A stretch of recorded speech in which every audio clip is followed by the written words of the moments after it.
pessoal, aqui é a Belanini, do Criptografando Sonhos. Eu voltei, como eu prometi pra vocês, e hoje eu vou falar de um livro nacional que eu li recentemente, de certa forma. Ele é um livro nacional, do autor Renan Carvalho, Supernova, o Encantador de Flechas. Pra quem não sabe, o Renan ele é um dos novos talentos da Novo Conceito.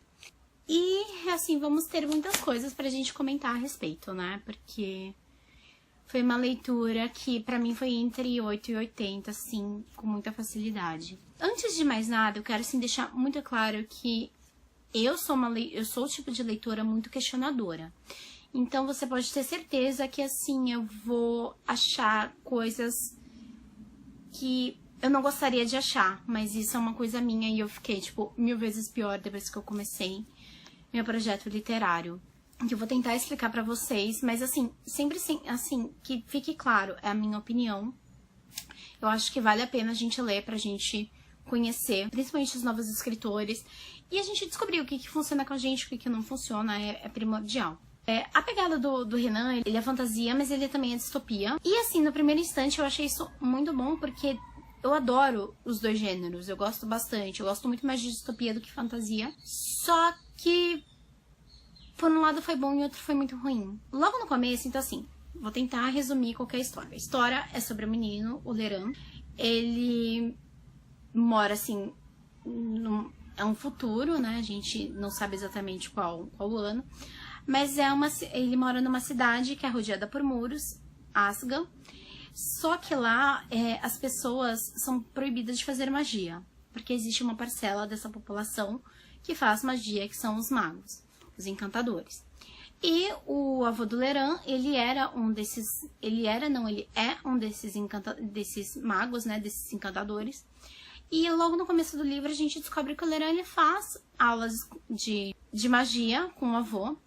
Só que ele presencia um ataque de umas criaturas chamadas silenciadores que matam um desses magos no meio da praça, no entardecer, né? E aí, tipo, é que tudo acontece porque ele começa a descobrir um outro mundo, uma outra realidade que ele não conhecia.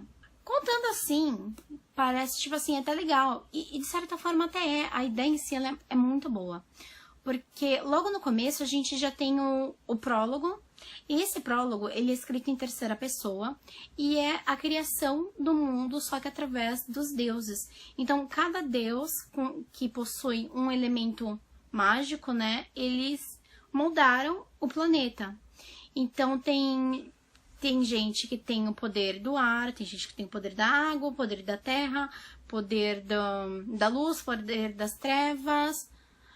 E aí, tipo assim, eu pensei, nossa, legal, ele vai mexer com toda essa parte de poderes, de encantamentos, de elementos, poxa, legal. Só que não, porque logo no começo, logo depois que a gente passa o prólogo, já o primeiro capítulo é em primeira pessoa com o Leran. E isso, assim, pra mim foi um grande problema, porque, eu não sei, pra mim, personagens em primeira pessoa, você tem que ser muito... Você tem que chamar atenção pros pensamentos e pra coisas que o personagem não vai dizer pra outro, mas que ele vai pensar e que ele vai agir de determinado modo. E o Leran, na verdade, ele nada mais é do que um garoto muito bonzinho de 16 ou 17, acho que 17. Parece um alienado. Porque logo no começo que ele começa a ter as aulas, que ele fala que ele é muito bom em arco e flecha, né? Ele tem as aulas com o avô, só que ele fala que nessas aulas, elas são aulas escondidas, principalmente da mãe, porque a mãe não aprova ele fazer magia. E aí, tipo assim, nunca passou na cabeça do personagem de... Mas, mano, por que minha mãe não gosta que eu faça esse tipo de aula? Qual que é o problema? E ao mesmo tempo, tipo, a mãe dele tem birra com o avô, então assim, sabe? Ele nunca pergunta, meu, por quê? Não rola uma pergunta básica. E aí, tipo, e ao mesmo tempo ele nunca virou pro avô dele e perguntou, ai, por que você tá me ensinando magia? Por que eu preciso saber magia? E não tem também, sabe, esse tipo de pergunta. Eu fiquei tipo, como assim? Eu deixei passar, porque até aí ok, né? Só que tinham muitas coisas que não faziam coerência. Logo que ele descobre, o que acontece? Quando ele vê o mago sendo morto, a criatura é um silenciador. E esse silenciador, ele na verdade ele é uma pessoa, só que ele tá coberto por um capuz e ele usa lentes amarelas pra tudo assim, pra tentar despistar, pra pessoa não conseguir ver o rosto, não saber quem é, não identificar. Porque esses silenciadores, assim como os magos, eles são infiltrados também dentro da sociedade. O que acontece? Esses silenciadores, eles são muito legais porque eles têm um anel no dedo e com esse anel eles assopram. A partir do momento que eles assopram, os magos fica tudo em total silêncio. Ninguém escuta absolutamente nada. E ao mesmo tempo, a partir do momento que você quebra para um mago um dos sentidos, que no caso é a audição, eles param, eles não conseguem mais fazer magia, porque a magia precisa dos 5 sentidos para eles captarem energia e fazer a magia. E aí, quando os silenciadores inibem essa audição, eles quebram dos sentidos, os magos já não conseguem mais produzir magia. Eles também possuem armas junto com eles, porque eles vão jogar, tipo, eles vão paralisar a pessoa, eles vão silenciar, assim, quando eles veem que estão em desvantagem. E aí, tipo, nessa parte dos silenciadores, de como é o mundo, assim, a magia em si, eu achei muito bem escrito, eu achei muito legal. Mas é o que eu falei, o Leran, ele só vai começar a questionar sobre a cidade estar ao redor do muro, sobre as coisas, e mesmo assim questionamentos muito pequenos. Depois disso, o que acontece? Ele presencia, ele vê esse mago morrendo, aí o avô dele vai junto com ele pra casa dele, pra deixar ele na casa dele, que eles precisam ir de trem até a casa dele, porque o avô fica no centro, a loja do avô e a casa dele, e a casa do Leran fica num bairro afastado do centro, então eles têm que pegar o trem. E aí quando ele chega na casa dele, que chega mais tarde por causa disso, ele escuta no andar de cima a mãe discutindo. Então tá tipo ele lá em cima e tem a irmãzinha mais nova, de 15, se não me engano, a Luana. E aí tanto que a Luana ainda pergunta pra ele, ai meu, por que eles estão brigando? Ele fala, ai, eu te falo depois e tal, ele dá um jeito de desconversar.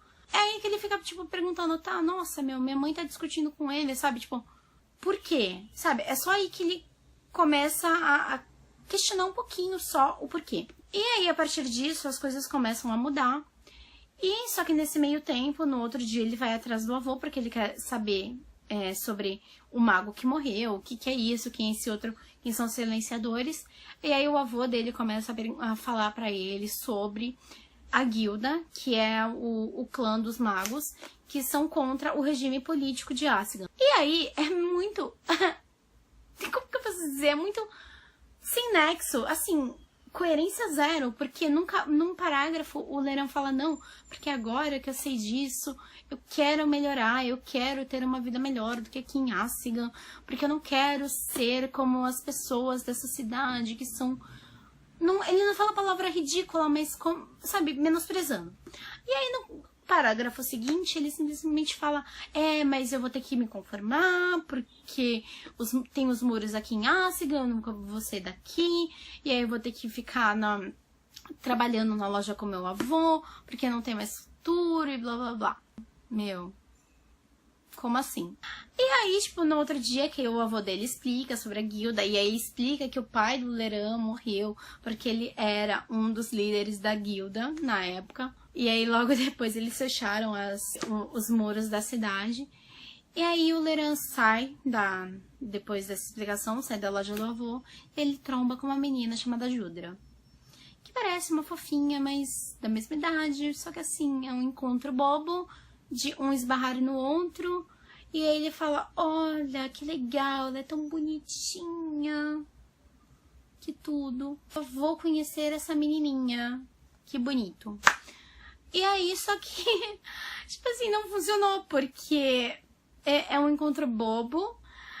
Ele pede pra ela ajudar ele a comprar flores para a mãe, porque ele não quer que a mãe fique mais chateada com ele, porque ela ficou chateada com o avô dele, blá blá blá, e ele quer explicações. Por que a mãe dele não falou pra ele que era por esse motivo?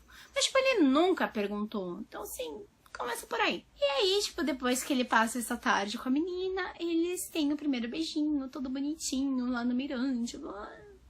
Desculpa, só que não, parou. Não rola. E aí, ao mesmo tempo, começa a dar um estardalhaço do caramba, porque nesse meio tempo a irmã do Leran, a gente descobre que na verdade ela também tem poderes e que o Leran só presencia pela primeira vez na noite seguinte, né, dele conhecer a Judra e dar flores pra mãe dele, que ele tá tendo um sonho com silenciadora, ele acorda no meio da noite assustado por causa do sonho, e aí ele começa a ouvir um barulho tremendo vindo do quarto ao lado, que é o da Luana, e aí, tipo, ele vê umas energias diferentes destruindo o quarto dela. E aí, o mais legal, o mais coerente, é que vira a mãe do menino e fala, mas isso não é a primeira vez, isso já aconteceu antes, e a gente teve que... Lembra aquela época que a gente teve que arrumar todo o quarto da sua irmã? Então veio por isso. Tipo, vocês estão na mesma casa. Se é um quarto do lado do outro, como é que ele só escutou agora? Tipo assim, não funcionou. E aí o livro, ele é narrado pelo Leran. Ele é narrado... Chega uma hora que ele troca a narração, que ele vai pra Judra, e depois ele volta para o Leran. Só que não funcionou, porque assim... ele é muito arrastado. O que eu percebo, assim, com o Renan Carvalho é que ele deve ter jogado muito RPG. E em RPG a gente descrevia tudo. Então, chega no livro, tem muitas coisas, assim, desnecessárias. Do tipo, caminhei até a minha cama.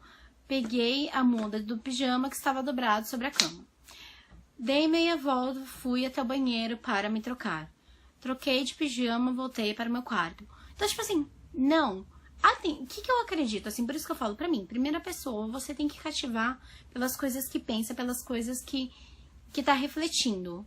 E aí, tipo, não tinha essa reflexão. Quando tinha, era muito pouco e era muito... Sei, eu não gostei. E tanto que, assim, na época que eu tava lendo, eu coloquei lá no Scooby que tava lendo, tem a parte lá dos históricos, e aí... eu comentei e joguei no meu Twitter. E aí o Renan Carvalho, ele leu, e aí ele veio falar comigo, né? A gente começou a conversar. Aí eu adicionei ele no Facebook e a gente foi conversar. Eu falei, olha, coisas boas do livro dele, assim, que é 100% certeza. As partes das lutas, das batalhas, assim, me empolgavam muito. Eu me empolgava do mesmo jeito que eu me empolgava com Harry Potter, com a J.K. Rowling, fazendo, tipo, o massacre no Ministério da Magia, por exemplo. Então, isso me empolgava, assim, demais. Eu adorava chegar lá e ler batalhas e lutas e, sabe, magias e... Era ótimo com o Encantador de Flechas. Só que, assim, eram raras essas cenas, porque a maioria das vezes eram coisas que, gente, ele poderia ter resumido numa frase, num parágrafo. E não, ele colocava ali. Ou então ele fazia diálogos assim que eu falava, gente, pra que esse diálogo? Desculpa, pra quê? Porque não funcionou, simplesmente não deu certo comigo. Os diálogos eu achei eles muito pobres, eu achei eles muito chatos, eu achava o tempo todo muito enfadonho, exceto pelas batalhas e os silenciadores, que eu achei eles a ideia sensacional. E eu gostei também dessa ideia de você usar os sentidos pra produzir a magia. Fez muito sentido, eu achei muito legal. Então, assim, o que às vezes dá a impressão é que ele se preocupou tanto com essa parte de explicar o mundo, de explicar a magia, como que ela surgiu, do que, tipo, o personagem principal. E é isso que é o problema, porque quando você trata a história em primeira pessoa, o teu personagem, você precisa sentir as coisas dele, você precisa estar observando através dele, mesmo que depois você mude, sabe, a sua projeção, mas de início é o teu personagem. E eu não consegui me sentir cativada por nenhum deles, eu não tive empatia nenhuma por nenhum deles. A Luana, ela, na maioria das vezes, pra mim, parecia uma menina de uns 12, 11 anos, do que uma garota de 14, 15. Então, tanto que assim, o Leran, ele trata ela muito como criancinha, e eu não entendi o porquê. Porque, sei lá, aos 14, 15 anos, você não é mais tão criancinha, e tem milhares de coisas acontecendo, sabe? E ele fala, ai meu, eu vou proteger minha irmãzinha. Aí você tem a ideia de que ela tem 11 aninhos. Ou tipo, a Ivana, sabe? Do Masterchef Júnior, que tem 9. Então, parece. Isso era muito ruim mesmo. Mas de qualquer forma, eu cheguei a conversar com o Renan. E aí uma das coisas que eu perguntei foi, por que você optou por primeira pessoa num livro desse? E aí ele falou, mas Jogos Vorazes também é assim, a Katniss é em primeira pessoa. Falei, não, tudo bem. Só que a Katniss, a gente tem a visão da Katniss, a gente tem o passado da Katniss, a gente tem a Katniss pensando, matutando o tempo inteiro. Por mais que a gente não goste da Katniss, a gente tem um sentimento pela Katniss, mas a Katniss, ela tá sempre jogando, mesmo no primeiro livro, a gente vê que a Katniss tá jogando lá na arena, porque ela tá pensando e ela tá raciocinando. A gente vê isso, a gente consegue se ligar na Katniss por isso, porque tem muito raciocínio e os diálogos, no caso da Suzanne Collins, foram ótimos. Só que com o Leran, que é o personagem do Renan, não aconteceu, porque era uma leitura muito de RPG na minha cabeça, porque, não sei, eu vi muito RPG, teve amiga minha também que tava lendo na mesma época que eu e simplesmente parou de ler, porque também não estava fazendo sentido na cabeça dela. E não sei, sabe, faltaram coisas, eu não falo explicações, mas faltou criar empatia, porque eu não consegui em momento algum ver a história do ponto de vista do Leran. Eu me senti uma outra pessoa me intrometendo numa coisa que não me dizia respeito. Então, assim, foi difícil pra eu ler, mas foi muito complicado mesmo. Mas, é o que eu falei, é a minha opinião, é o que eu acho, mas por que você também não lê e aí você vem e tenta discordar de mim e tenta me mostrar um outro ponto de vista, né? Então, é isso. Espero que vocês tenham gostado. Eu comprei o segundo livro, eu não sei porque eu peguei uma promoção e aí eu tenho o livro aqui. Eu não sei se eu vou ler o segundo, porque o primeiro já foi, assim, muito difícil, porque, aliás, mesmo assim, os desfechos do livro, eles ficaram pra mim, eu não sei se é porque também é aquela coisa, eu não sou o público, então tinha muita coisa assim que, mano, eu já sei que vai acontecer isso, e era isso que acontecia. Eu achei coisas muito previsíveis durante o enredo, que comigo não deu certo, e aí eu não sei se eu leio o segundo, eu não sei o que eu faço da minha vida, então eu aceito comentários totalmente, assim, se eu leio, se eu não leio, eu só dou pra vocês os dois livros, porque, sinceramente, não me, assim, foi o tipo de leitura que eu falei, gente, por quê? Mas, vai por mim, o Renan, ele escreve muito bem as cenas de batalhas, ele, tirando, assim, frases que ele poderia muito bem ter cortado, ele escreve bem, ele não escreve mal, ele não escreve nada, assim, não é nada, assim, excepcional, de um puta best-seller, mas ele escreve bem, então você entende, mas falta coerência nas coisas que ele estava colocando. Mas ele é um bom escritor, eu acho que assim, dá mais uns 5 anos pra ele amadurecer, eu acho que vai ser perfeito, tá? Então é isso, e até a próxima.